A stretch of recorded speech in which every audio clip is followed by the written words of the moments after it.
Hi guys, Mrnewmobile here. Please subscribe followed by the bell.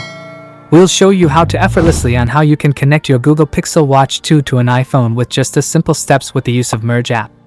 If your Google account is linked to your watch, you can install the app from your phone or computer to your Pixel Watch 2. Alternatively, open the Play Store on your Pixel Watch 2 and search for Merge and install it from there. Once installed, open Merge and follow the welcome guide. Enable notifications and Bluetooth permissions. Now connect your Pixel Watch 2 and iPhone. Scroll down in the device list in the Merge app. Select Add Another, and your iPhone will now be visible. Pair the devices. Follow the on-screen instructions to pair your Pixel Watch 2 and iPhone. Approve the request to share notifications on your iPhone when prompted. Now enjoy notifications and calls. With everything set up, your iPhone notifications and phone calls will now appear on your Pixel Watch. See notifications at a glance and answer calls seamlessly.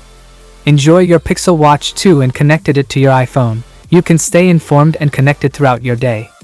That is it guys. Without being said, let me know your thought in the comment below. And if you are new here, please subscribe, like the video, comment. Thanks for watching. See you on my next video. Peace out.